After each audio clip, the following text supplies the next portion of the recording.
Hello दिदी आउनुभयो? आयो है आयो बहिनी ओइ बाफ्रे के हो त सामान त टन्नै लिएर आउनु भएछ त हेर न यस सामान मिलाएर आइरहनु भयो ओइ आमामा ल्याछ ओइ साथी अनि यो के रे किम्बु किम्बु ल्याछ हेर्न सबै झोल निस्केको गाडी आमा झोल निस्केको ओइ ढेँडाको भातलाई पिठो पनि ल्याछ वाउ कोदोको पिठो गुन्द्रुक ल्याछ बहिनी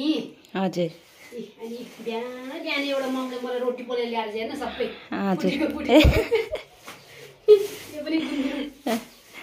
कोइलाको साग हामी सबै कति धेरै बाफ्रे के गर्ने दिदी त्यसको अचार बनाउने हो अचार बनाएर मजाले के बोइल गरेर हजुर मजाले नुन खुर्सानी मिक्स गरेर मजाले खाने के ए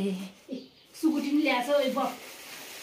बफ सुकुटी वाउ यस्तो ल्याछ ओइ लोकल चामल पनि ल्याछ है सुकुटीसँग खाने अर्को पनि रहेछ क्या हो यो यो त कोदोको यो वाउ कोदोको रक्सी के मिठो होला खानु पर्यो कडा होला दिदी एकदम कडा छ एक मुख खाएपछि यस्तो लाग्ने रहेछ कि अस्ति भर्खर मैले खाने है यस्तो खतरा कि भनेर खानुपर्छ हस् ल बोरामा अझै के छन् मिलाउँदाखेरि म हेर निकाल्नै बाँकी रहेछ के